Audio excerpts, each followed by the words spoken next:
Pagi itu seharusnya biasa saja di desa Wonorejo.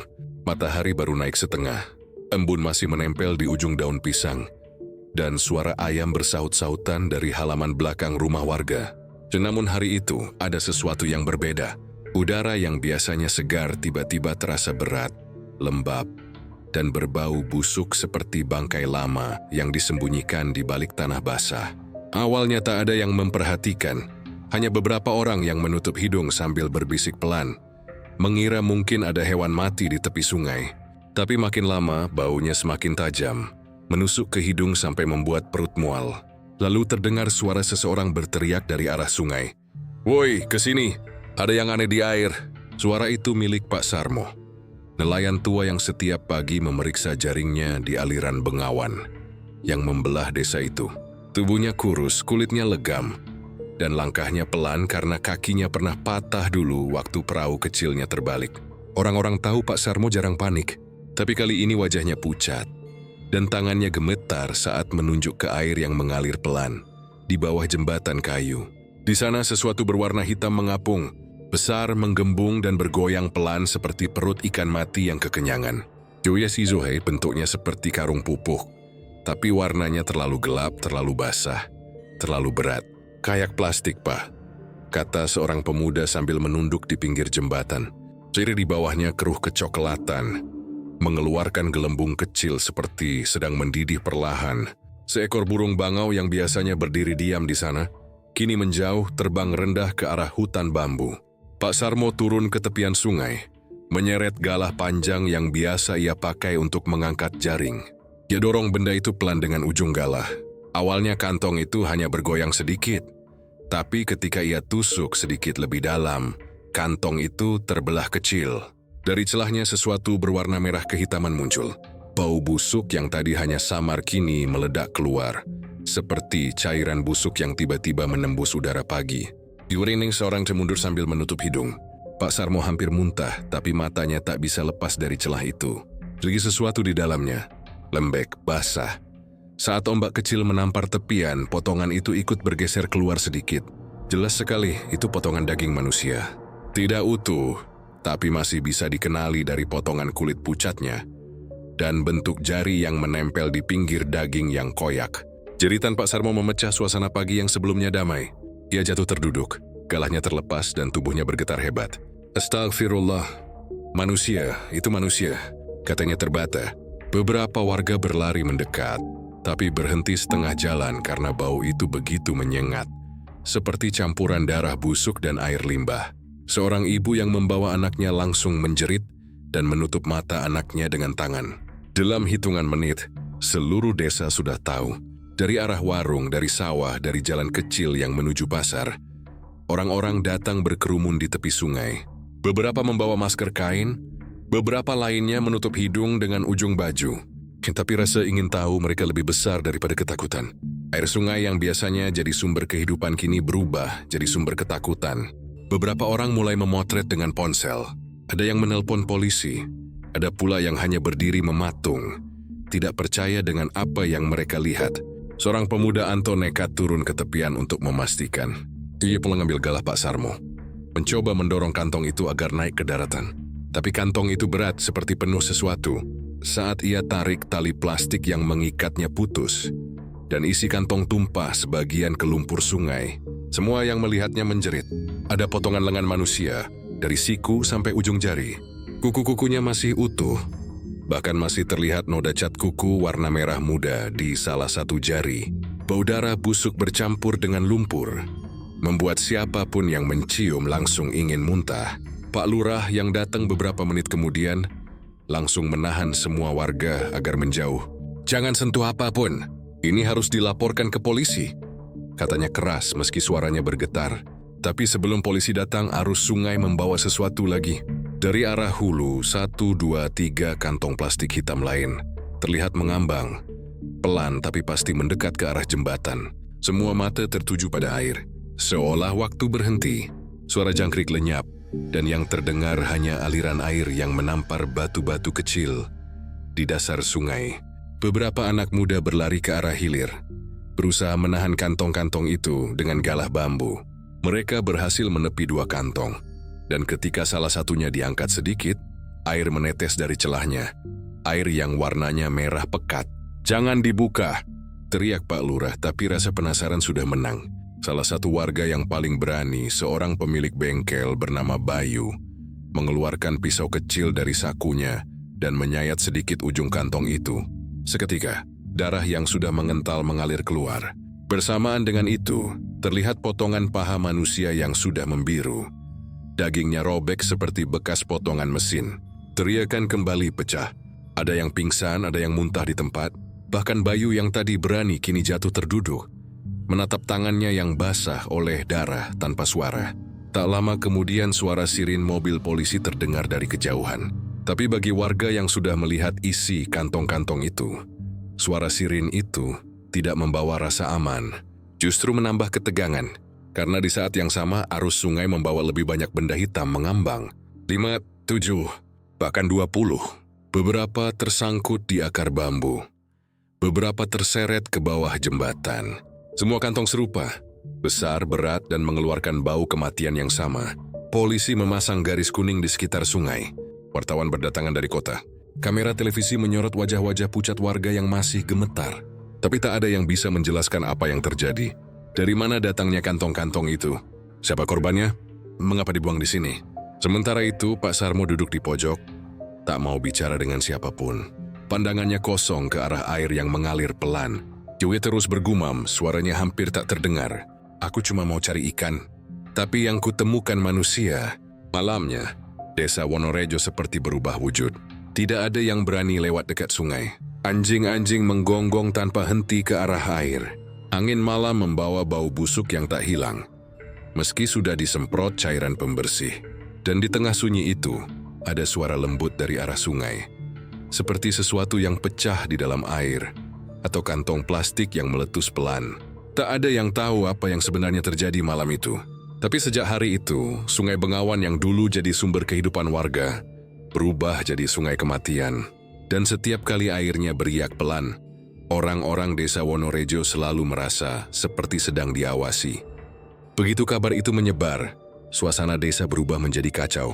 Dalam hitungan jam, jalan menuju sungai penuh oleh orang-orang yang ingin melihat langsung kengerian yang baru saja ditemukan.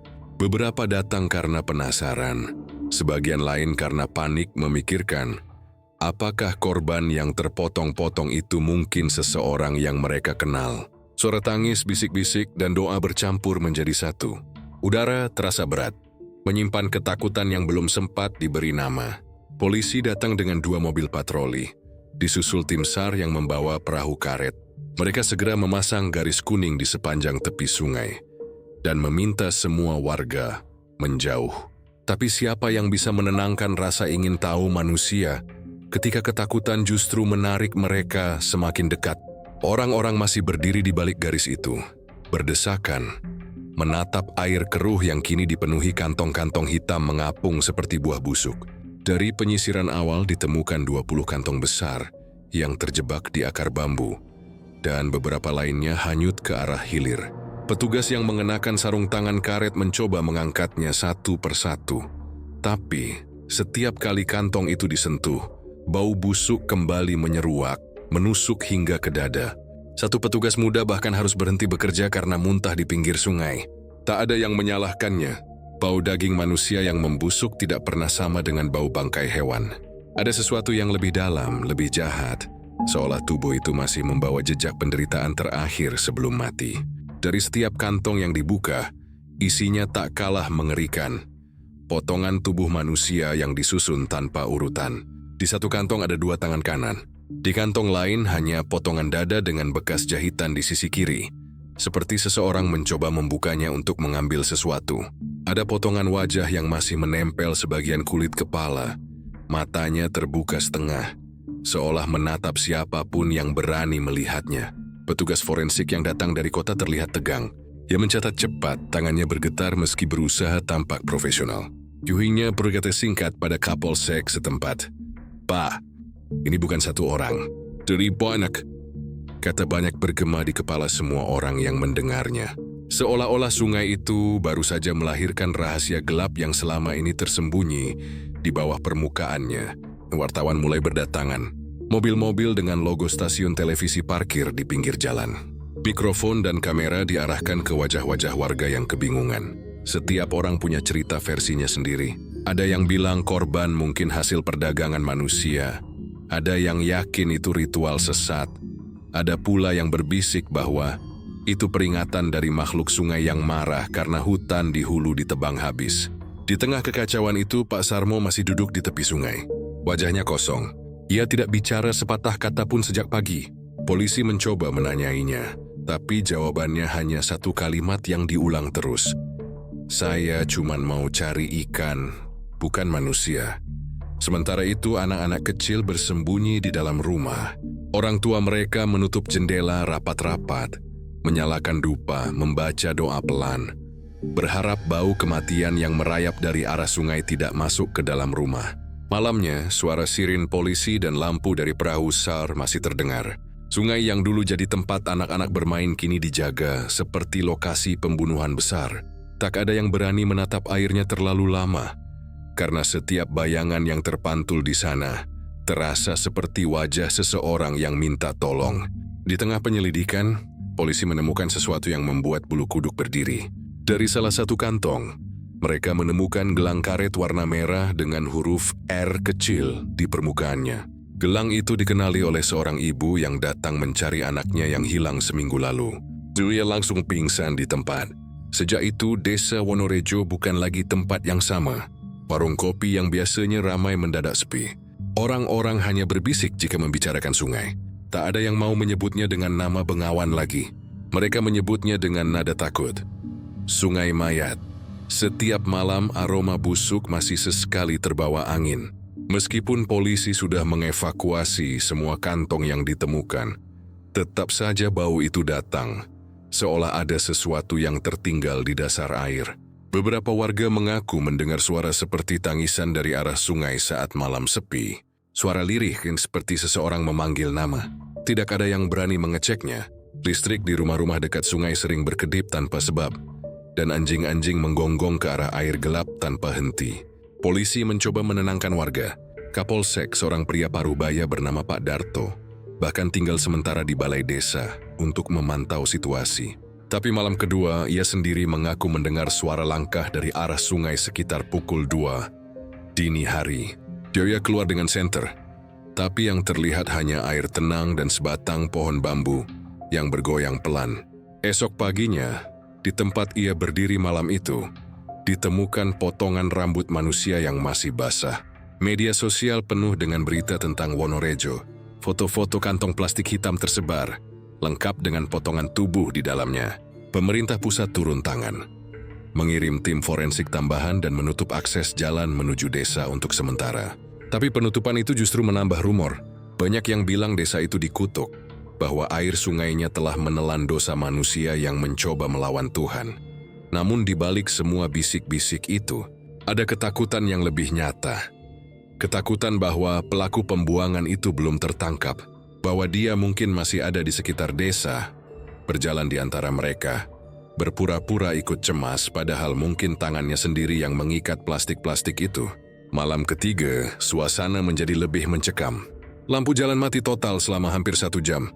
Dalam kegelapan itu, beberapa warga mengaku melihat bayangan seseorang berjalan di tepi sungai, membawa sesuatu besar di pundaknya. Ketika lampu menyala kembali, tak ada siapapun di sana. Hanya bekas langkah kaki di lumpur dan bau amis yang semakin pekat. Polisi menemukan jejak ban mobil di jalan setapak menuju arah hulu sungai. Jejak itu baru, masih lembek, menandakan kendaraan itu melewati tempat itu kurang dari 1 jam sebelumnya. Tapi ketika mereka menelusuri jalur itu ke atas, jejaknya berhenti di tengah kebun bambu. Seolah mobil itu menghilang begitu saja. Dari sinilah ketakutan warga berubah menjadi paranoia. Tak ada lagi yang berani keluar rumah setelah matahari terbenam. Pintu dikunci rapat, jendela disangga kayu. Bahkan suara jangkrik pun seakan menghilang dari desa itu.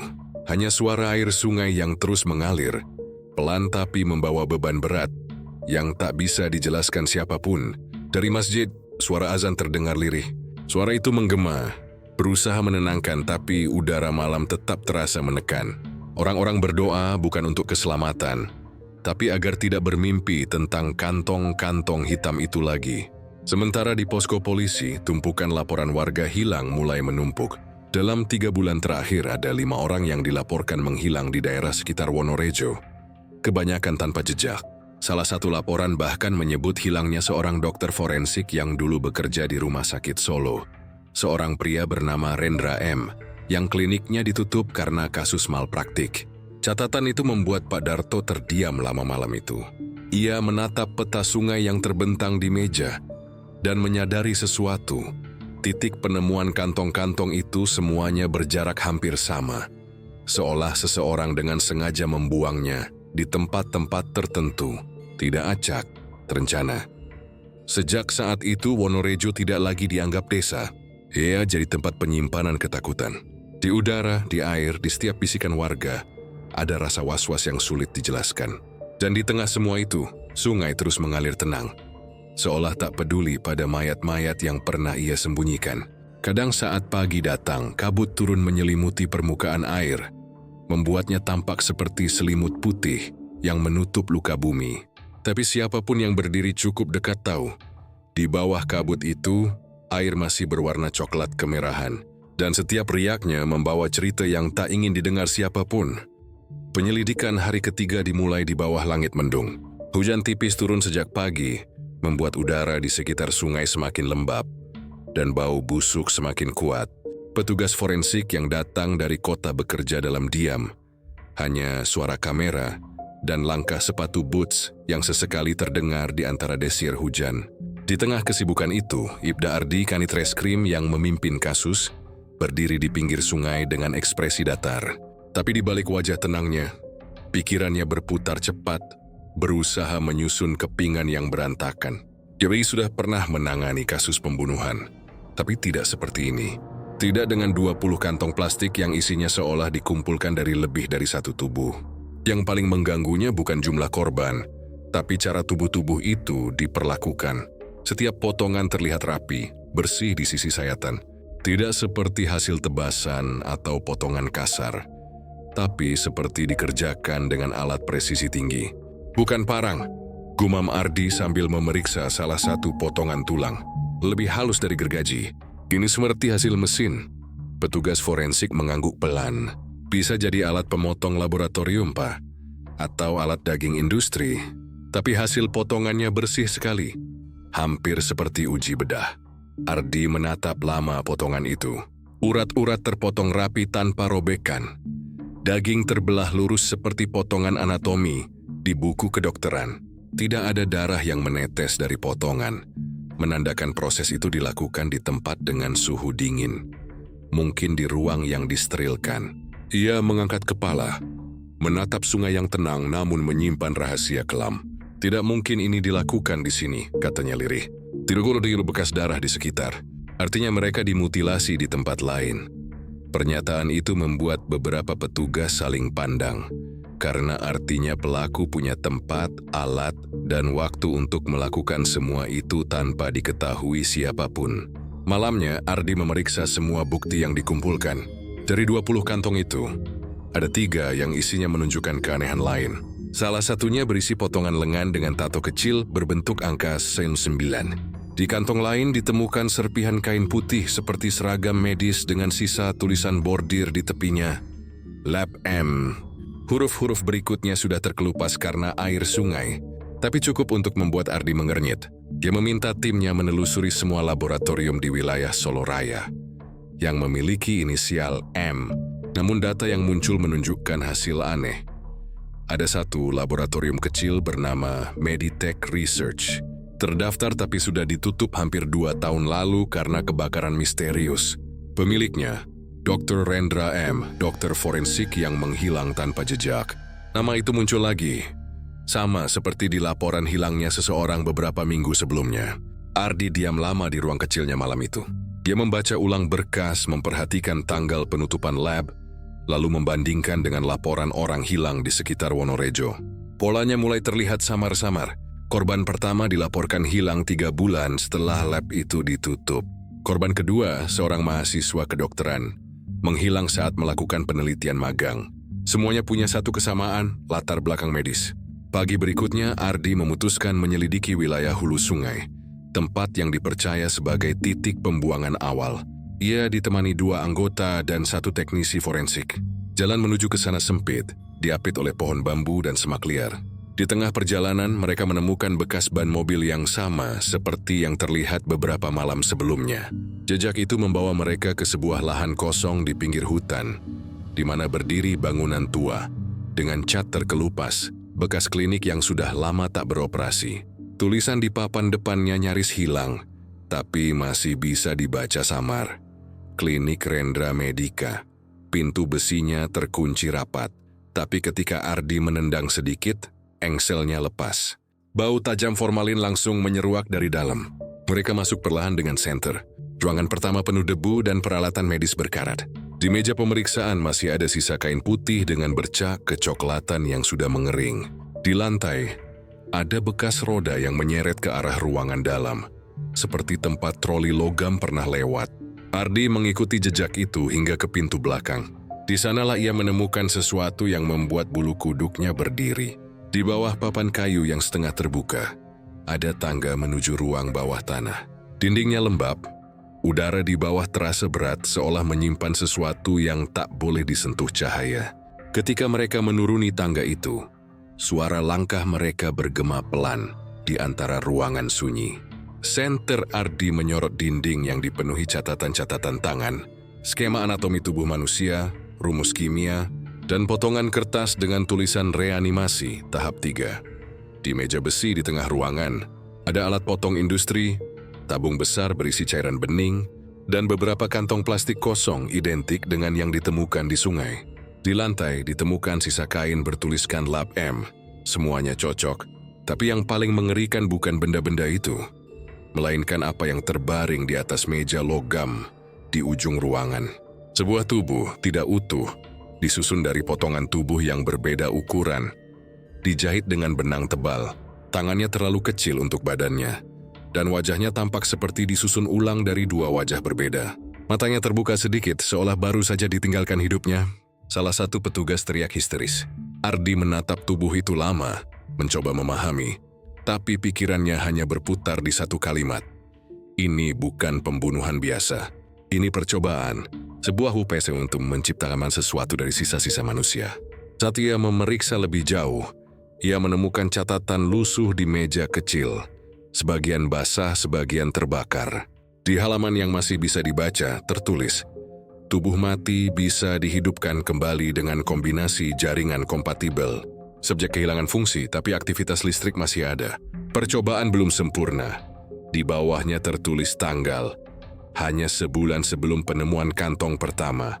Ardi menutup buku itu perlahan. Ia tahu dino kasus ini lebih besar dari yang ia bayangkan. Namun ia belum berani menyimpulkan apapun. Dia memerintahkan timnya membawa semua bukti ke posko. Malamnya setelah laporan sementara disusun, desas-desus mulai menyebar di kalangan warga. Ada yang bilang potongan tubuh itu hasil eksperimen manusia yang gagal.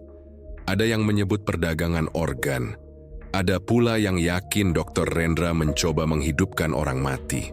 Media sosial meledak. Video-video konspirasi bermunculan, menampilkan gambar tubuh jahitan itu dengan narasi menakutkan. Polisi membantah, tapi rumor menyebar lebih cepat dari fakta. Wonorejo tenggelam dalam ketakutan yang semakin pekat. Ardi duduk sendirian di ruangannya, menatap foto tubuh hasil jahitan di laptop. Wajahnya terasa familiar, tapi ia tidak tahu dari mana. Dia memperbesar gambar, memperhatikan jahitan di sisi kiri wajah itu. Ada bekas luka lama di sana, seperti bekas operasi. Ia membuka arsip korban hilang lagi, dan darahnya seakan berhenti mengalir ketika menemukan foto salah satu orang hilang. Asisten lab bernama Miko, yang punya bekas luka operasi di tempat yang sama. Tapi Miko bukan satu-satunya yang hilang. Ada 4 asisten lain yang tak pernah ditemukan. Mungkin mereka semua kini berada di atas meja itu. Ardi menutup laptop, menatap keluar jendela. Hujan masih turun, membasahi tanah dan membawa bau formalin samar ke udara. Dari kejauhan, terdengar suara air sungai yang mengalir pelan. Tapi di telinganya suara itu terdengar seperti sesuatu yang berbisik, seperti panggilan pelan dari sesuatu yang belum sepenuhnya mati. Malam itu hujan turun pelan di desa Wonorejo. Hujan yang aneh, tidak deras tapi terasa berat. seperti setiap tetesnya membawa sesuatu yang lebih dari sekadar air. Udara lembab menusuk kulit, dan kabut tipis mulai naik dari arah sungai, menjalar perlahan ke jalan-jalan kecil desa. Di kejauhan, di antara pepohonan pisang dan rumpun bambu yang berdesir pelan, berdiri sebuah rumah tua dengan cat dinding yang terkelupas dan genting yang sebagian runtuh. Rumah itu sudah lama kosong. Dulu milik Dr. Rendra, dokter forensik yang menghilang setahun lalu tanpa kabar, meninggalkan reputasi buruk dan ratusan gosip yang tak pernah berhenti berputar. Katanya rumah itu berhantu. Katanya di dalamnya masih tersimpan alat-alat bedah, meja operasi, bahkan mayat percobaan yang tidak pernah ditemukan. Tapi malam itu ada cahaya dari balik jendela. Cahaya redup, berwarna kuning kehijauan seperti lampu generator tua. Rani, seorang jurnalis muda dari media lokal, sudah 2 hari berada di Wonorejo untuk meliput kasus kantong-kantong mayat di sungai. Dia tak sengaja mendengar dari warga bahwa beberapa malam terakhir, rumah Dr. Rendra kembali tampak hidup. Tidak ada yang berani mendekat, tapi beberapa warga bersumpah melihat bayangan orang masuk membawa sesuatu besar di punggungnya. Rani memutuskan untuk mengecek sendiri. Kalau benar ini bisa jadi berita besar, katanya dalam hati. Berusaha menenangkan diri saat menapaki jalan tanah yang licin di bawah hujan. Johnny membawa senter kecil, ponsel, dan kamera saku. Setiap langkahnya disertai suara ranting yang patah dan gemerisik daun basah. Rumah itu makin dekat, dan bau logam samar, bau besi karat bercampur formalin mulai tercium. Joey berhenti di balik pagar bambu yang sudah miring, mengintip dari celah papan jendela. Dari dalam rumah terdengar suara berdengung, seperti mesin yang sedang bekerja. Suara itu naik turun pelan ritmis seperti napas seseorang yang sedang berjuang hidup. Rani mengangkat kameranya perlahan, mencoba mencari sudut pandang yang pas. Dari celah jendela yang pecah di sudut bawah, ia melihat sesuatu yang membuat jantungnya berdegup keras. Di ruangan tengah, di bawah cahaya lampu redup, ada sosok berpakaian jas laboratorium putih yang sudah kotor dan lusuh. Wajahnya tertutup masker. Joey siding semua kesiwan di atas meja besar menggunakan plastik hitam tebal. Plastik itu besar, panjang, dan bentuk di bawahnya seperti tubuh manusia. Tangan sosok itu bergerak cepat, terlatih, seolah sudah sering melakukannya. Dia menarik plastik, mengikat ujungnya dengan tali putih, lalu mengelap keringat di dahinya. Di sekitarnya, lantai dipenuhi ceceran air bercampur darah yang sudah mengering. Bau anyirnya menembus jendela, membuat perut Rani terasa mual. Yuniko menahan napas, mencoba tetap tenang, lalu mengangkat ponsel untuk mengambil foto. Tapi saat jari-jarinya hampir menyentuh tombol, suara mesin berhenti. Sunyi mendadak turun. Hanya terdengar bunyi detak jam dari dalam rumah dan suara hujan di atap seng yang bocor. Sosok itu mendongak. Kepalanya berputar pelan ke arah jendela, ke arah tempat Rani berdiri. Wajahnya tak terlihat jelas karena bayangan, tapi matanya, 2 titik putih memantul cahaya, menatap langsung ke arah luar. Rani terkejut, mundur 1 langkah, kakinya terpeleset, dan tubuhnya menabrak pagar bambu yang langsung patah. Suaranya cukup keras untuk memecah kesunyian. Lampu di dalam rumah padam. Dalam sekejap seluruh ruangan berubah gelap. Suara langkah berat terdengar dari dalam, semakin dekat. Pelan tapi mantap. Kresek plastik diseret ke lantai. Lalu langkah itu berhenti di balik pintu depan. Rani membeku. Dia tak tahu harus lari atau bersembunyi. Hujan makin deras, angin berdesir membawa bau busuk dari dalam rumah. Pintu depan berderit pelan, terbuka hanya beberapa sentimeter. Dari celahnya keluar sinar senter kecil.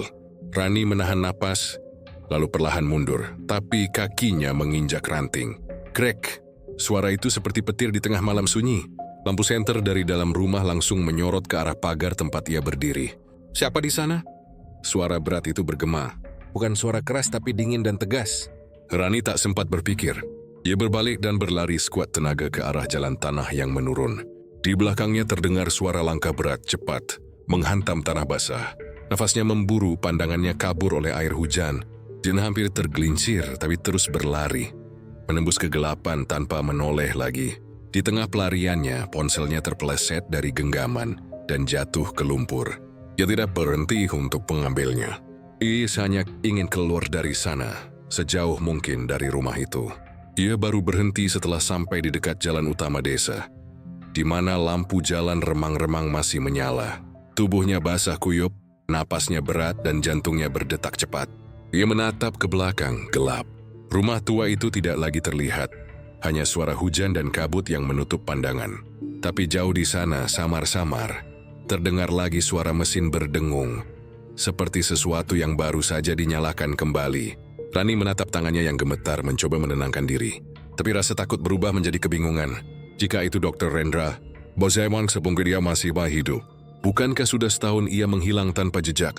Atau mungkin itu orang lain yang menggunakan rumah itu untuk sesuatu yang jauh lebih gelap? Dia kembali ke penginapan dan menuliskan semua yang ia lihat malam itu. Tapi tanpa bukti foto, ia tahu tidak akan ada yang percaya. Esok paginya ia memberanikan diri kembali ke lokasi bersama dua warga. Namun saat mereka tiba, rumah itu terlihat berbeda. Tidak ada cahaya, tidak ada suara mesin, dan di lantai rumah hanya tersisa debu serta jaring laba-laba. Seolah tempat itu sudah lama sekali tak disentuh manusia. Tapi ada satu hal yang membuat mereka merinding. Di teras belakang, tepat di dekat tong air, tergeletak sebuah ponsel yang tertutup lumpur. Ponsel milik Rani. Layar depannya retak tapi masih bisa dinyalakan. Saat dibuka, galeri foto terbuka otomatis, dan di sana hanya ada satu gambar terakhir yang tersimpan. Kabur, gelap, tapi cukup jelas menunjukkan sosok seseorang berdiri di depan meja dengan plastik hitam besar, menatap ke arah kamera. Matanya tampak putih polos seperti bola mata boneka. Rani menjatuhkan ponsel itu dan mundur. Itu bukan orang biasa, bisiknya pelan. Polisi datang tak lama kemudian setelah warga melaporkan penemuan ponsel itu. Tapi saat mereka memeriksa rumah itu lebih dalam, sesuatu yang aneh terjadi. Salah satu petugas tiba-tiba pingsan setelah membuka pintu kamar di lantai 2. Di kamar itu, di bawah ranjang kayu tua, ditemukan bekas seretan darah menuju lantai bawah. Namun tidak ada tubuh, hanya ceceran kecil yang mengarah ke lubang saluran air di dapur. Ardi datang beberapa jam kemudian untuk memeriksa. Ia mengenali ponsel itu sebagai milik jurnalis yang sempat ia temui di posko 2 hari sebelumnya. Kalau dia benar melihat seseorang di sini, kata Ardi sambil memeriksa ruangan, itu berarti pelaku masih beroperasi, dan dia tahu kita sedang mendekat. Saat ia menelusuri ruangan dengan senter, sinar cahaya memantul di sesuatu di sudut meja. Sebuah jar kecil berisi cairan bening. Di dalamnya mengambang potongan kecil yang terlihat seperti bola mata manusia. Di bagian bawah jar itu ada tulisan tangan dengan spidol hitam. Subjek 10 masih aktif. Malam itu Ardi tidak bisa tidur. Yemi memutar ulang laporan Rani di kepalanya, memikirkan kemungkinan bahwa yang dilihat jurnalis itu bukan hanya pelaku, tapi sesuatu yang jauh lebih kelam. Mungkin bukan Dr. Rendra yang masih hidup, tapi sesuatu yang lahir dari hasil eksperimennya. Sementara itu di rumah tua di ujung desa, di tengah kabut yang semakin pekat, suara mesin kembali hidup. Lampu redup berwarna hijau muncul lagi di jendela. Dari celah tirai, bayangan seseorang tampak sedang menjahit sesuatu di atas meja. Tangannya bergerak cepat, terlatih, seolah sedang menyusun tubuh baru. Dan di luar rumah, di tepian sungai yang berjarak hanya 100 meter, air kembali bergolak pelan, mengeluarkan satu kantong plastik hitam lain yang hanyut perlahan ke arah hilir.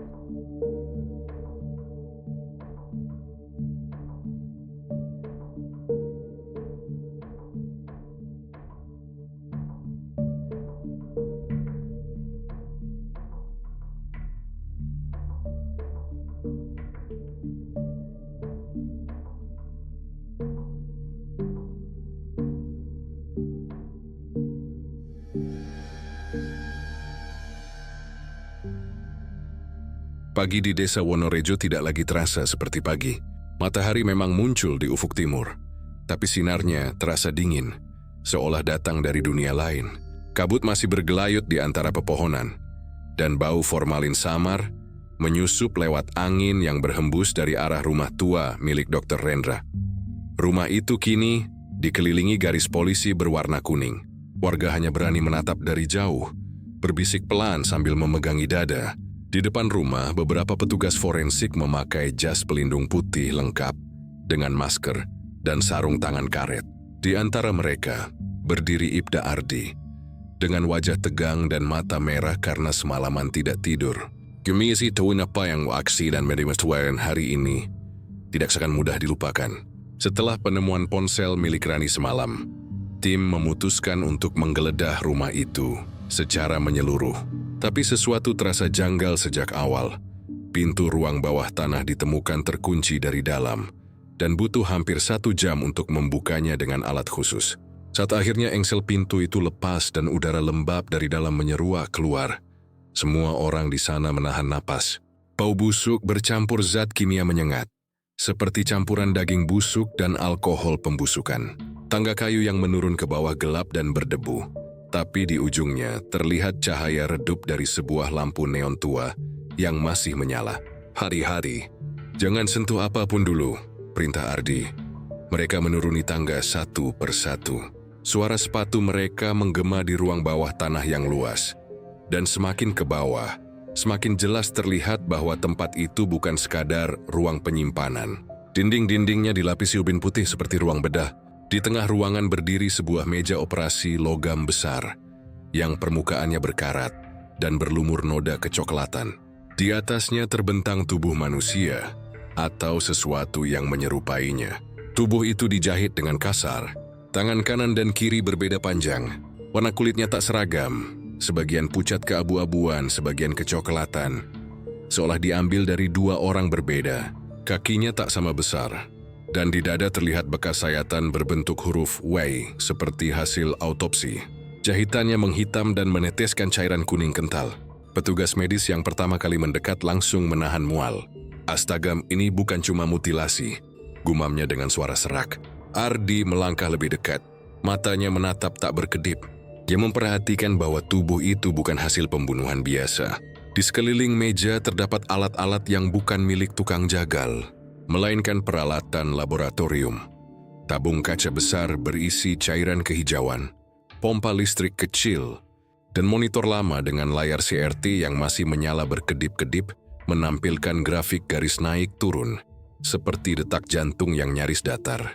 Di atas meja kerja lain, berserakan lembaran catatan tulisan tangan. Beberapa di antaranya tertulis dengan tergesa dan tinta yang sudah pudar. Ardi mengambil salah satunya dan membaca dengan senter, Proyek Reanimasi K09. Subjek menunjukkan respon elektrik di jaringan otot setelah 12 jam. Butuh peningkatan dosis formalin biologis untuk menjaga kestabilan jaringan. Ia menelan ludah. Catatan berikutnya berbunyi, tes stimulasi saraf berhasil sebagian. Respon spasem terjadi di jari kanan. Tidak ada tanda kesadaran. Ardi menatap tubuh di meja itu lagi. Jari tangan kanannya sedikit melengkung ke dalam, seperti menggenggam udara. Dia tahu tubuh itu sudah mati, tapi entah kenapa ruangan terasa hidup. Di dinding belakang, tim menemukan papan gabus besar yang dipenuhi foto-foto Polaroid. Sebagian buram, sebagian masih jelas. Foto-foto itu menunjukkan berbagai tahap penyusunan ulang tubuh. Tangan dijahit ke bahu lain, kepala yang belum lengkap, dan beberapa wajah tanpa mata. Di setiap foto ada kode, R01 hingga R09. Proyek reanimasi, ulang salah satu petugas menelan ludah.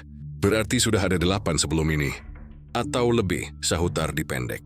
Dia melanjutkan pemeriksaan ke sisi kanan ruangan.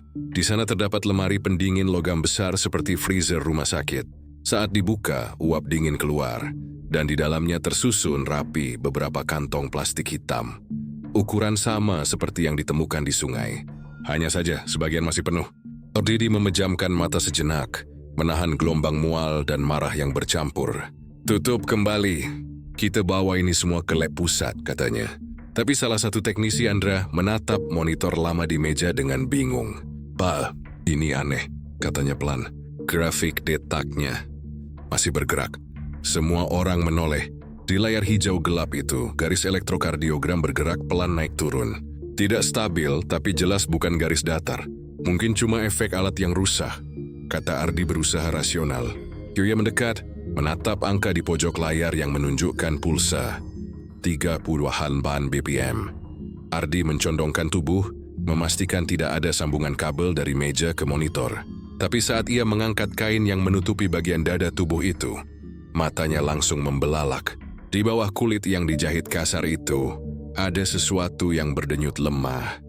Gerakan kecil, seperti jantung yang berusaha berdetak. Semua mundur, teriaknya. Petugas lain refleks melangkah mundur. Sebagian menjatuhkan alat. Ruangan jadi kacau oleh suara langkah tergesa. Tapi tubuh di atas meja itu bergerak. Pertama hanya jari, lalu bahu kanan yang bergetar pelan, seperti refleks otot. Monitor berbunyi bip panjang, garis di layar naik lebih cepat. Bau formalin makin kuat, bercampur dengan bunyi mekanik kecil dari bawah meja. Ternyata di bawah tubuh itu terdapat alat mirip pompa infus yang masih menyala, menyalurkan cairan dari tabung ke dalam tubuh. Ardi mundur 2 langkah, tapi tak bisa melepaskan pandangan. Tiba-tiba mata tubuh itu terbuka. Tidak sepenuhnya, hanya sedikit. Tapi cukup untuk memperlihatkan bola mata berwarna abu keputihan. Tidak ada pupil, hanya lapisan kusam seperti kaca buram. Semua orang membeku. Lalu dari mulutnya keluar suara seperti udara yang bocor. Pelan, serak, nyaris seperti bisikan manusia yang baru belajar bernapas. Brace-struck. Semua menatap satu sama lain. Tidak yakin apa yang mereka dengar barusan. Matikan semua alat, teriak Ardi akhirnya. Tapi sebelum teknisi sempat mencabut kabel, salah satu lampu neon di langit-langit pecah. Ruangan langsung setengah gelap, hanya disinari senter petugas. Tubuh di meja bergerak lagi, kali ini lebih kuat. Tangan kirinya menghantam sisi meja, membuat alat bedah berjatuhan ke lantai. Ardi menarik pistol tapi tangannya gemetar. Itu bukan hidup, itu reaksi sisa listrik.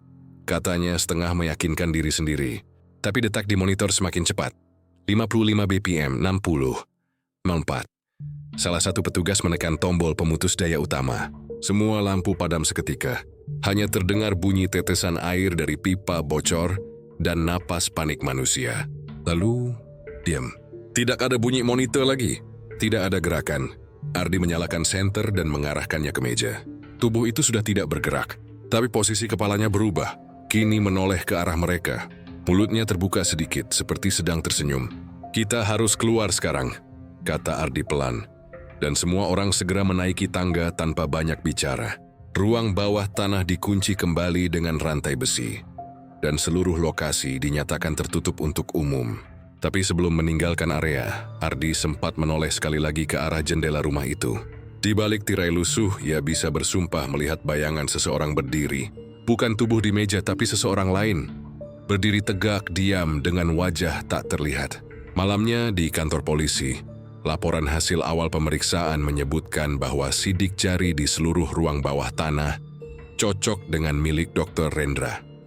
Tapi ada satu sidik yang tidak dikenal, ditemukan di pegangan alat pompa, dan ditutup tabung cairan infus. Sidik itu bukan milik siapapun dalam database kepolisian. Lebih aneh lagi, hasil pemeriksaan pada tubuh subjek menunjukkan adanya jejak bahan biologis yang tidak dikenal, semacam serum campuran formalin dan plasma darah manusia yang masih aktif.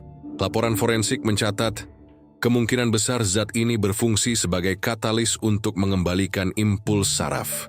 Teori reanimasi biologis tingkat lanjut belum pernah ditemukan sebelumnya. Ardi membaca laporan itu berkali-kali malam itu, tapi tidak bisa tidur. Kata-kata terakhir dari catatan tangan di rumah tua terngiang terus di kepalanya. Subjek 09 berhasil mempertahankan denyut 72 detik. Eksperimen berikutnya akan menyempurnakan kesadaran. Di luar kantor, hujan turun lagi. Di kejauhan, di arah sungai Bengawan yang mengalir melewati desa, seorang warga melapor melihat sesuatu terapung lagi. Kantong plastik hitam besar menggelembung seperti biasa. Tapi kali ini kantong itu tidak hanyut. Ia bergerak melawan arus perlahan menuju hulu. Sejak ruang bawah tanah rumah tua itu dibuka, Wonorejo tidak pernah sama lagi. Suasana desa yang dulu tenang berubah menjadi ladang ketakutan. Setiap sore sebelum matahari tenggelam, warga sudah menutup jendela rapat-rapat. Tidak ada lagi suara anak-anak bermain di lapangan. Tidak ada lagi lampu rumah yang dibiarkan menyala sampai malam. Semua orang hidup di bawah bayangan teror yang tak kasat mata. Malam pertama setelah penemuan mayat yang dihidupkan, berjalan sunyi. Tapi pada dini hari sekitar pukul 2, anjing-anjing di seluruh desa menggonggong bersamaan. Gonggongan mereka keras panjang seperti melihat sesuatu yang tak bisa dijelaskan. Warga yang terbangun mendengar langkah pelan di tepi sungai. Langkah manusia, tapi disertai suara aneh, seperti sesuatu diseret di tanah. Seorang warga bernama Pak Taryo, yang rumahnya paling dekat dengan sungai, mengintip dari celah jendela. Dalam cahaya bulan yang pucat, Ia melihat sosok berjalan tertatih di tepi air. Tubuhnya kurus, baunya condong ke kanan, dan kakinya tidak sama panjang. Setiap kali melangkah, tubuhnya miring, seolah sedang berjuang menahan beban berat. Wajahnya tidak jelas, tapi kulitnya pucat seperti kain yang lama direndam air. Pak Taryo langsung mundur, menutup jendela, dan malam itu tidak ada yang berani keluar rumah. Keesokan paginya, kabar tentang sosok itu menyebar cepat. Mayatnya bangkit, kata seorang ibu di warung. Mereka mencari potongan tubuhnya yang hilang. Sambung yang lain. Cerita itu menyebar seperti penyakit. Setiap orang menambahkan detail baru. Ada yang bilang melihat tangan manusia merangkak sendiri di sawah. Ada yang bersumpah mendengar suara seseorang memanggil namanya dari arah sungai. Polisi mencoba menenangkan warga. Tapi semakin mereka menolak, semakin besar ketakutan yang tumbuh. Apalagi bau busuk kembali muncul di udara. Awalnya hanya di sekitar sungai, tapi kemudian merembes ke jalan utama dan kebun-kebun. Bau itu seperti campuran bangkai dan formalin, menusuk hidung dan membuat mual. Setiap kali angin malam berembus, aroma itu seolah membawa pesan kematian. Ardi yang kini memimpin posko keamanan di balai desa, berusaha menjaga rasionalitasnya.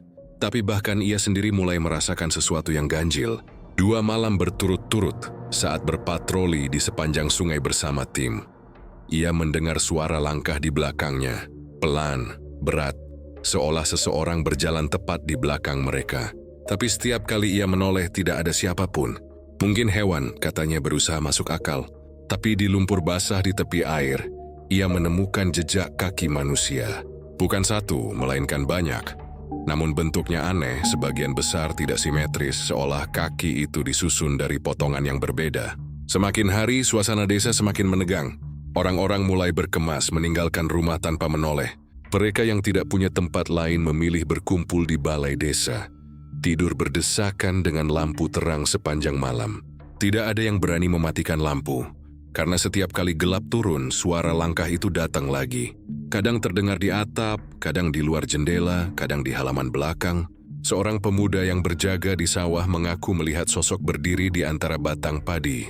Tinggi, kurus, kepalanya miring ke satu sisi, dan tangannya terlalu panjang untuk ukuran manusia biasa.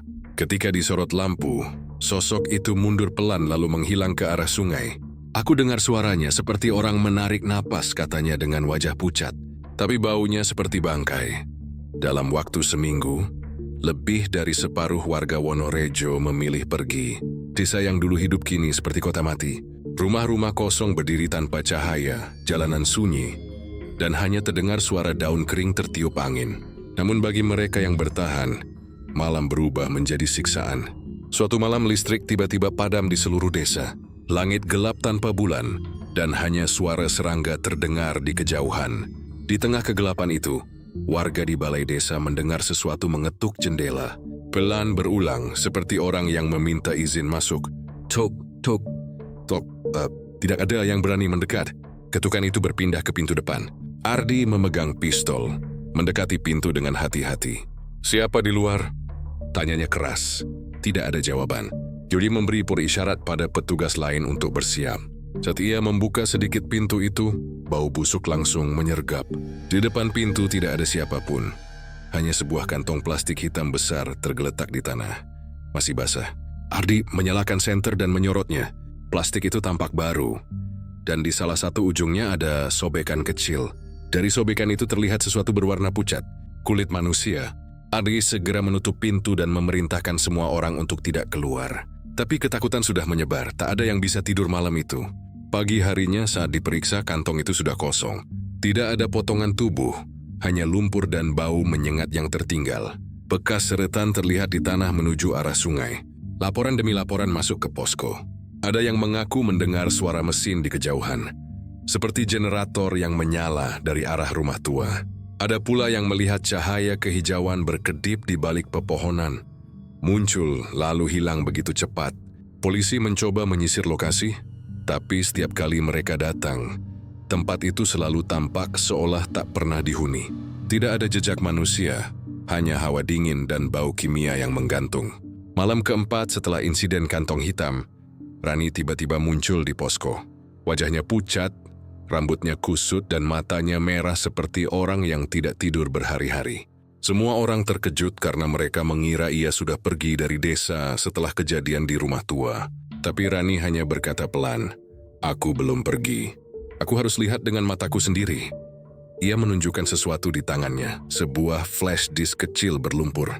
"Ini dari ponselku. Filenya tersimpan otomatis di cloud, lalu terunduh lagi saat aku sinkronkan. Kalian harus lihat." Ardi membawa flash disk itu ke ruang komputer dan memutar videonya. Gambar goyah, tapi cukup jelas memperlihatkan rekaman dari malam ketika Rani berada di rumah tua. Terlihat sosok berjas lap putih sedang bekerja di atas meja. Tapi di detik-detik terakhir, sebelum lampu padam, muncul bayangan lain di belakangnya. Lebih tinggi, kurus, dan bergerak canggung seperti boneka yang dipaksa hidup. Sosok itu berdiri di pojok ruangan menatap kamera. Wajahnya datar tanpa ekspresi, dan di pipinya terlihat bekas jahitan panjang. "Itu bukan cuma satu orang," bisik Rani dengan suara gemetar. "Ada lebih dari satu." Ardi tidak menjawab. Dia tahu sesuatu sedang bergerak di luar logika manusia. Sesuatu yang tidak seharusnya hidup, tapi kini berjalan di sekitar mereka. Malamnya, ia menulis laporan ke markas besar untuk meminta bantuan. Tapi sebelum surat itu terkirim, operator radio di posko mendengar suara aneh dari frekuensi polisi. Suara gemerisik diselingi napas berat. Lalu seseorang berbicara pelan. "Subjek, kembali ke sumber. Lengkapi diri." Setelah itu sinyal terputus. Tidak ada yang tahu dari mana suara itu berasal. Tapi tepat pada malam yang sama, air sungai Bengawan berubah warna menjadi kehitaman. Dan seluruh ikan mengambang mati di permukaan. Dari kejauhan, beberapa warga yang masih bertahan bersumpah melihat bayangan-bayangan bergerak di antara kabut sungai. Seperti segerombolan orang berjalan bersama, pelan, mencari sesuatu yang hilang. Di bawah cahaya bulan yang samar, tubuh-tubuh itu tampak tidak sempurna. Ada yang tanpa tangan, ada yang kepalanya menunduk tanpa leher, ada pula yang jalannya pincang seperti boneka rusak. Wonorejo tak lagi terasa seperti desa. Ia berubah menjadi semacam ladang antara dunia hidup dan mati. Orang-orang menyebutnya kutukan, tapi Ardi tahu ini bukan kutukan. Ini konsekuensi, sesuatu yang pernah dicoba untuk dihidupkan, kini tidak mau kembali tidur. Dan setiap malam ketika suara langkah itu datang lagi dari arah sungai, semua orang tahu satu hal, bahwa yang berjalan di luar sana bukanlah manusia, tapi bagian dari kesalahan yang seharusnya tidak pernah dibuat. Rekaman itu ditemukan secara tidak sengaja oleh Bima, teknisi listrik desa, yang tengah memperbaiki sistem CCTV di pos pengawasan jembatan. Di awalnya, ia hanya ingin memeriksa kenapa salah satu kamera tidak menampilkan gambar selama beberapa hari terakhir. Namun ketika ia membuka arsip penyimpanan di server lokal, ada satu folder tersembunyi tanpa nama, hanya berisi tanggal yang sudah terhapus sebagian, 12/9. Rasa penasaran membawanya membuka file itu. Gambar hitam putih muncul dengan kualitas rendah, tapi cukup jelas memperlihatkan suasana sekitar jembatan sungai pada malam hari. Waktu di layar menunjukkan pukul 02.13 dini hari. Di bawah hujan deras, sebuah mobil bak terbuka melintas pelan. Lampu depannya menyala redup seperti sengaja ditutupi kain. Mobil itu berhenti di tengah jembatan. Lalu dari sisi pengemudi muncul seseorang dengan jas hujan putih yang mengilap di bawah sorot lampu jalan. Wajahnya tertutup masker gas. Gerakannya hati-hati, nyaris seperti ritual. Ia membuka pintu belakang, mengangkat sesuatu yang besar dan gelap. Kantong plastik hitam. Dengan penuh kehati-hatian, ia melemparkannya ke sungai. Air bergejolak sebentar, lalu tenang kembali. Beberapa detik kemudian ia mengambil kantong lain. Dan kali ini dari celah plastik yang terbuka sedikit, sesuatu tampak bergerak di dalamnya. Gambar CCTV memang kabur, tapi Bima bersumpah melihat jari manusia meronta dari dalam sebelum seluruhnya jatuh ke air dan tenggelam. Ia membeku di depan layar, tubuhnya gemetar. Keringat dingin menetes di pelipis meski ruangan itu dingin. Tangannya langsung menekan tombol simpan dan menyalin file itu ke flash disk tanpa berpikir panjang. Keesokan paginya ia membawa rekaman itu ke pos polisi desa. Dwi Ardi menontonnya bersama tim forensik dan 2 perwira dari kota. Tidak ada yang berbicara selama durasi video itu diputar. Hanya suara hujan dan gemuruh air sungai yang terus terdengar.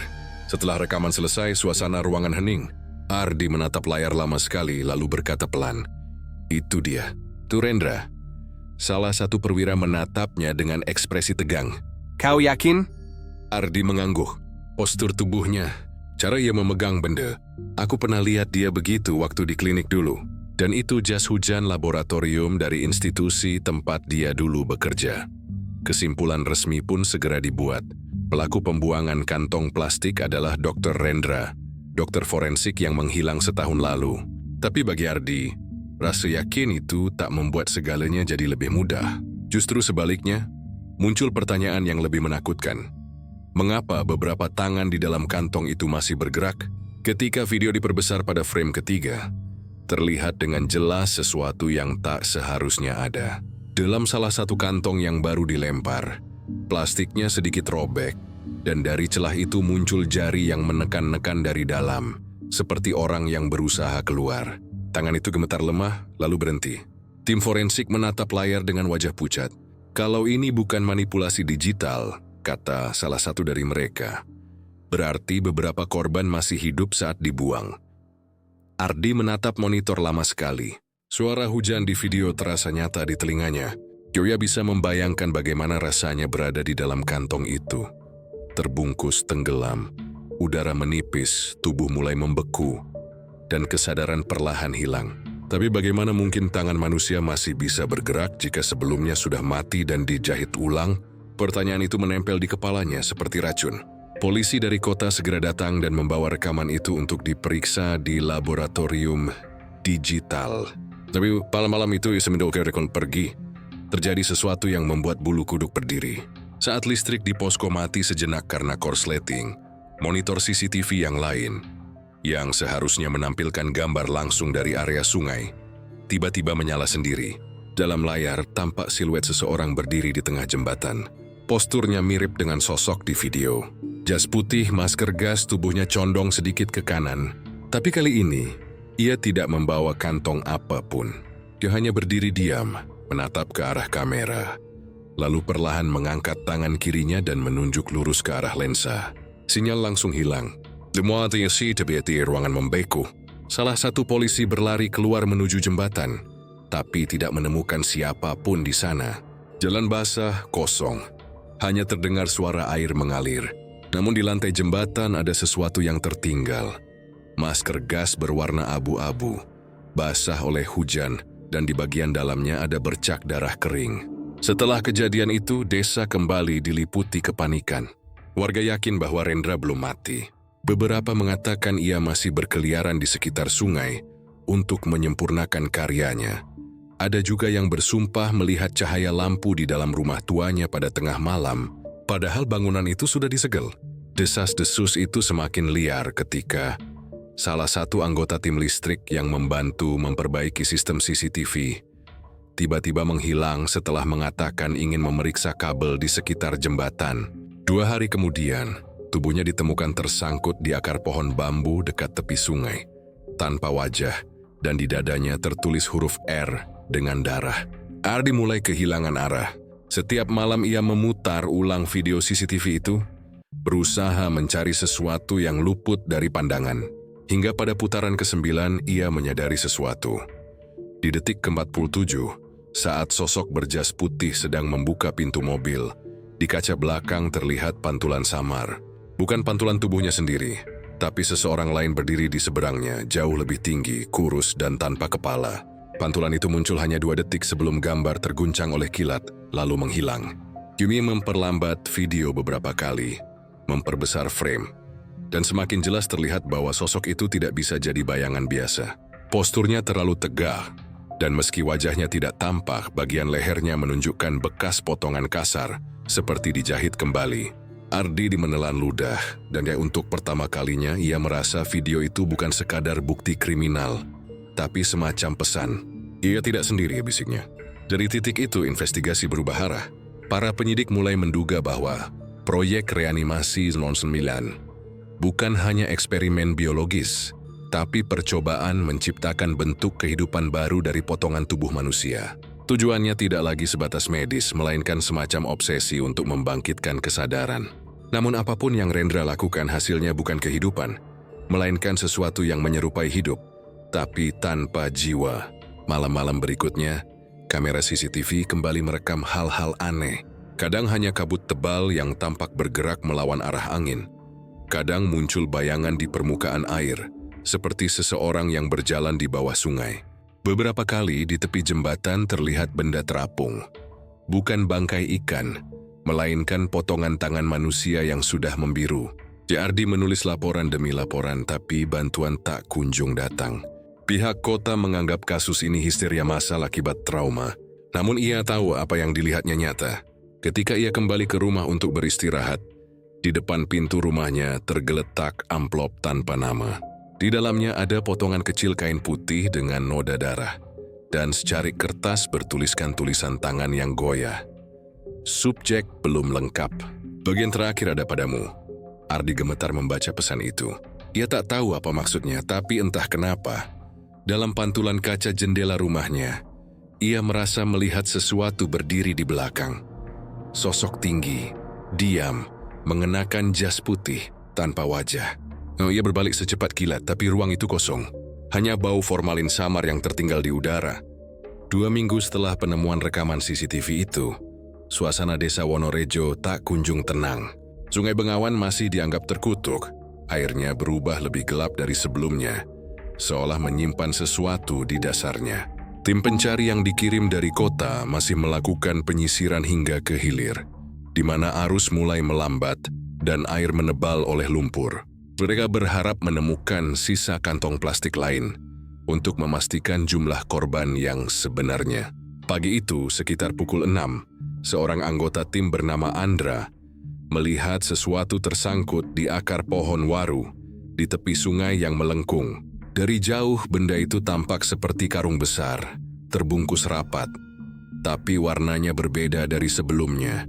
Bukan hitam, melainkan abu-abu keperakan, seperti kantong medis kedap udara. Ketika mereka menariknya ke darat, seluruh permukaannya kaku, dan bau yang keluar bukan hanya busuk, tapi tajam seperti bahan kimia. Label kecil tertempel di ujung plastik itu bertuliskan, Subjek 21, Final. Semua yang melihatnya saling pandang, tanpa berani membuka lebih jauh. Butuh waktu hampir 2 jam hingga tim forensik datang. Saat plastik itu dibuka perlahan, udara dingin bercampur bau formalin menyembur. Di dalamnya terbujur tubuh seorang pria mengenakan jas laboratorium putih, dengan tanda pengenal di saku dada. Dr. Rendra M. Wajahnya rusak sebagian, separuh kulit pipi hilang memperlihatkan otot beku di baliknya. Tapi meski rusak, sisa-sisa wajah itu jelas menunjukkan kemiripan kuat dengan foto Rendra yang terpampang di arsip kepolisian. Semua orang yang hadir menahan napas. Akhirnya ketemu, gumam salah satu polisi, tapi ekspresi mereka tidak menunjukkan lega. Diusisiun yang tidak wajar. Saat pemeriksaan awal, tim mencatat bahwa tangan jasad itu memiliki pola luka jahitan yang tidak beraturan di pergelangan, dan bagian bawah tubuh tampak lebih tua dibanding bagian atas, seolah tubuh itu disusun dari 2 orang berbeda. Namun keanehan sebenarnya baru terungkap ketika hasil sidik jari keluar. Data yang dikirim ke pusat identifikasi menunjukkan tidak cocok. Semua sidik jari di jasad itu tidak sama dengan Dr. Rendra.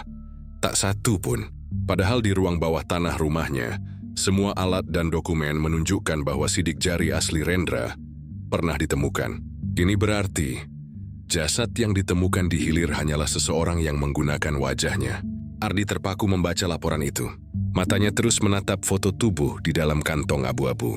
Ada sesuatu yang menggelitik pikirannya, sesuatu yang belum tersambung.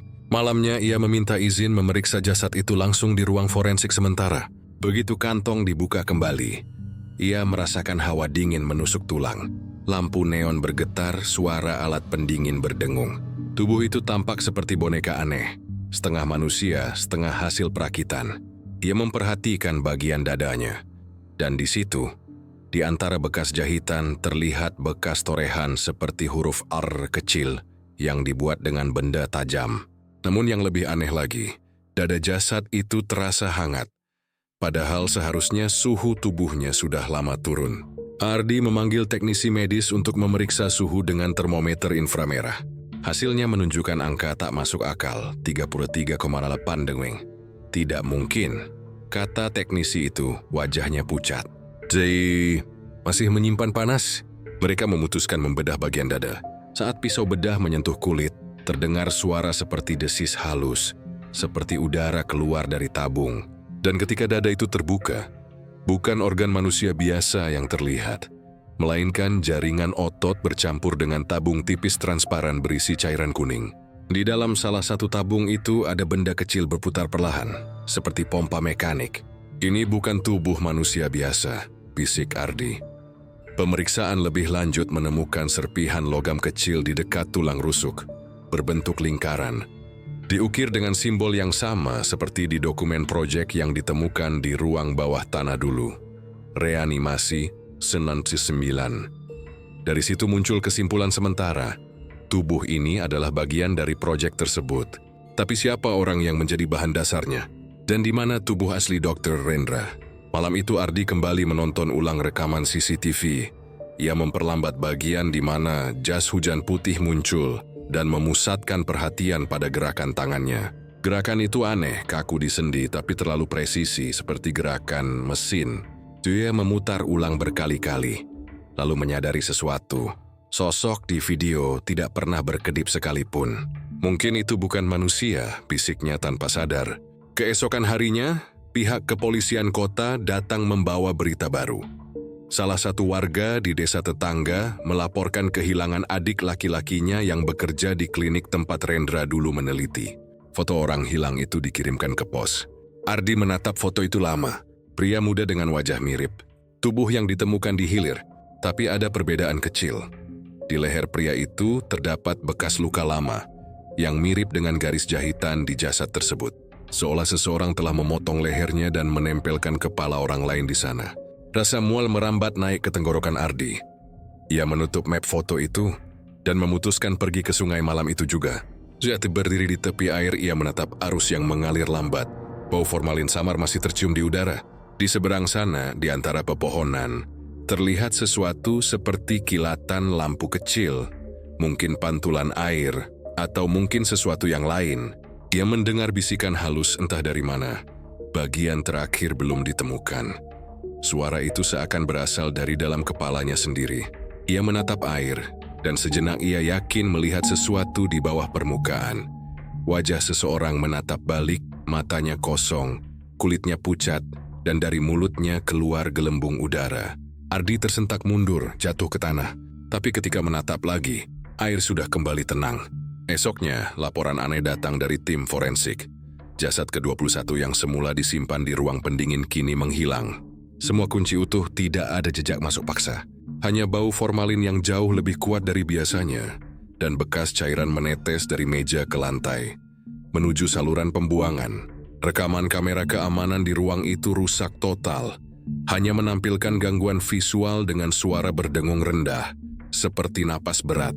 Beberapa detik sebelum video berakhir, samar-samar terlihat siluet seseorang mengenakan jas putih berdiri di dekat meja operasi, dan suara lembut tapi parau terdengar. Bukan aku yang mati. Setelah kejadian itu, laporan ditutup secara misterius. Semua berkas dikirim ke pusat dan tak pernah kembali. Desa Wonorejo dipasangi papan larangan di tepi sungai. Dilarang mendekat, daerah berbahaya. Namun warga tahu, larangan itu bukan karena arus sungai atau pencemaran, melainkan karena sesuatu yang masih berada di dalam air itu. Kadang, di malam sunyi, terdengar suara langkah di tepian sungai. Diikuti suara plastik berkeresek dan percikan kecil air seolah ada yang baru saja melempar sesuatu. Tak ada yang berani memastikan. Di bawah cahaya bulan, air tampak bergerak sendiri, bergolak pelan seperti sedang menelan rahasia terakhirnya. Dan dari arah hilir, sesekali muncul kantong plastik mengapung. Abu-abu keperakan tanpa tulisan apapun. Tapi jika engkau berani mendekat, di dalamnya kau akan melihat sesuatu seperti tangan manusia, perlahan bergerak, seolah masih mencoba keluar. Kasus itu akhirnya ditutup dengan label resmi yang dingin dan terukur. Penyimpangan medis ekstrim, tanpa pelaku yang pasti. Kalimat yang rapi, steril dan terasa menipu. Seolah semua yang terjadi bisa diredam hanya dengan laporan dan tanda tangan. Tapi warga Wonorejo tahu, gak ada yang benar-benar selesai. Setelah penemuan kantong ke-21, desa itu perlahan mati bukan karena bencana, Tapi karena ketakutan yang menular seperti wabah, rumah-rumah ditinggalkan satu persatu. Ladang mengering, dan suara anak-anak yang dulu bermain di pinggir sungai tak pernah terdengar lagi. Orang-orang menyebut sungai itu dengan nama baru, dengan nada berbisik, Bengawan Mayat. Tidak ada yang tahu siapa yang memulai julukan itu, tapi nama itu menyebar cepat, menjadi rahasia yang dibagikan dengan nada takut. Sungai itu bukan lagi sumber kehidupan, melainkan peringatan. Airnya yang dulu bening kini berwarna keabu-abuan bahkan di siang hari, memantulkan langit dengan muram. Di permukaan sering terlihat buih-buih kecil seperti napas dari dalam lumpur. Warga yang masih bertahan menolak mendekat ke tepi air, bahkan sekadar mencuci tangan. Mereka bilang sungai itu punya kesadaran sekarang. Ia tahu siapa yang memanggilnya, siapa yang mencoba menyentuhnya, dan siapa yang masih menyimpan rahasia tentangnya. Setiap kali ada orang baru datang ke desa, penduduk akan memperingatkan dengan suara rendah, jangan menatap sungai terlalu lama, jangan berbicara di dekatnya setelah senja, dan jangan pernah menjawab jika mendengar seseorang memanggil dari arah air. Ardi, yang dulu memimpin penyelidikan, kini tinggal sendirian di pos polisi yang sudah lama ditinggalkan. Tubuhnya kurus, matanya cekung, dan setiap malam ia duduk menghadap jendela, menatap ke arah sungai. Di meja kerjanya masih tersimpan flash disk berisi rekaman CCTV yang pernah ia putar ribuan kali. Tapi entah kenapa sekarang video itu sudah berubah. Ketika diputar ulang, bukan lagi sosok berjas putih yang terlihat di jembatan, melainkan dirinya sendiri. Dia melihat bayangan dirinya berdiri di tengah malam, menatap kamera, dengan jas putih dan masker gas yang sama. Di tangannya, kantong plastik besar menggelembung. Dia menatap layar dengan tatapan kosong, tidak percaya. Demi betin video, dia halus selalu kenal lagi. Tapi hasilnya retap semua. Kini tak ada sosok lain, hanya dirinya. Sejak malam itu, Ardi tidak lagi tidur. Dia mulai mencium bau formalin yang samar di rumahnya, seperti sesuatu yang meresap dari bawah lantai. Kadang saat ia bangun tengah malam, ia melihat lantai ruang tamunya basah, meninggalkan jejak kaki yang menuju ke pintu belakang.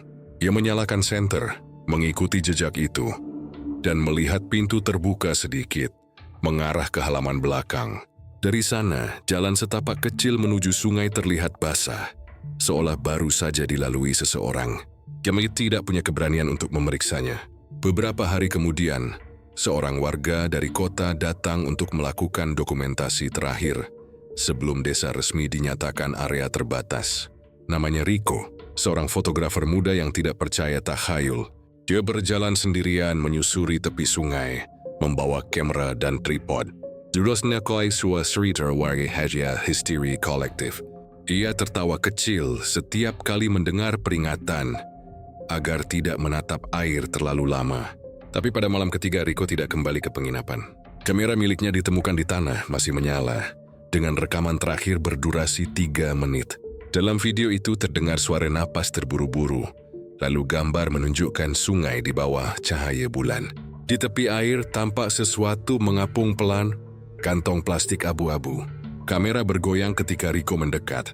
Dia terdengar bergumam pelan, kayak masih ada yang di dalam. Lalu suara percikan air, gambar menjadi goyah.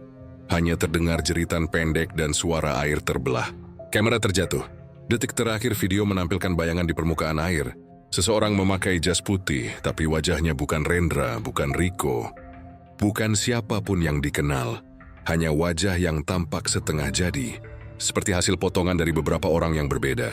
Sejak rekaman itu ditemukan, semua akses ke desa ditutup. Pemerintah menulis alasan resmi, kontaminasi air berbahaya. Tapi di papan larangan yang dipasang di setiap jalur masuk, seseorang menulis dengan cat hitam besar, air tidak bisa dikarantina. Kalimat itu entah siapa yang membuatnya, tapi setiap kali dicat ulang, tulisan itu selalu muncul lagi keesokan harinya. Warga sekitar yang tinggal di luar desa melaporkan hal aneh lainnya. Kadang di malam sunyi, sungai itu berbunyi seperti ada yang berbicara di dalamnya. Suaranya rendah, bergema, seolah banyak orang berbicara bersamaan dengan lidah yang tak sempurna. Kadang terdengar kata lengkap, kadang kembali. Beberapa penduduk mengatakan pernah melihat arus sungai berbalik arah selama beberapa menit, mengalir ke hulu seolah sedang menuntut sesuatu dikembalikan. Orang-orang yang melihat itu tak pernah tidur nyenyak lagi. Mereka bermimpi tentang tangan-tangan yang keluar dari air, menggenggam pergelangan mereka, menarik ke bawah, membawa ke tempat yang tidak bisa dijelaskan. Rumah tua milik Dr. Rendra kini dikelilingi pagar besi berkarat. Semua jendelanya ditutup papan, tapi kadang, sekitar pukul 2 dini hari, cahaya redup terlihat dari bawah pintu ruang bawah tanah. Beberapa pemuda yang nekat mencoba mendekat mengatakan mendengar suara mesin berputar dari dalam. Seperti suara gergaji listrik yang beroperasi lambat, diikuti suara seseorang yang berbicara pelan, seolah mengulang kalimat yang sama berkali-kali. Tubuh adalah wadah, kesadaran tidak pernah mati.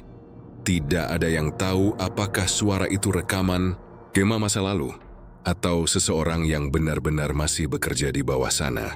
Tapi satu hal pasti, bau formalin dari rumah itu kini jauh lebih kuat daripada dulu. Sementara Ardi, yang dulu memimpin penyelidikan, menghilang tanpa jejak, di mejanya hanya tersisa catatan terakhir. Tulisan tangannya tergesa-gesa dan hampir tak terbaca. Aku tahu sekarang, proyek reanimasi bukan tentang menghidupkan tubuh, tapi memindahkan kesadaran. Jika aku tidak kembali, mungkin aku sudah ada di sungai. Setelah catatan itu ditemukan, pos polisi benar-benar dikosongkan. Dan sejak itu tidak ada lagi yang berani menyentuh flash disk berisi rekaman CCTV.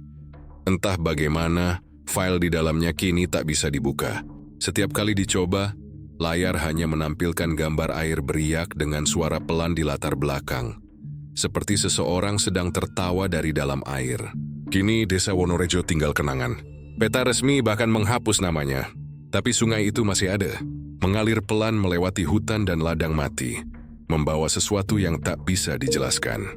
Kadang di malam-malam bulan purnama, orang-orang yang lewat di jembatan tua mengaku melihat bayangan kantong plastik terapung bergerak perlahan seperti sedang mencari arah. Jika engkau berdiri cukup lama dan menatap ke dalam airnya, konon kau bisa melihat pantulan seseorang yang menatap balik. Bukan dirimu, tapi wajah lain, seperti hasil potongan dari banyak wajah, menunggu giliran untuk keluar.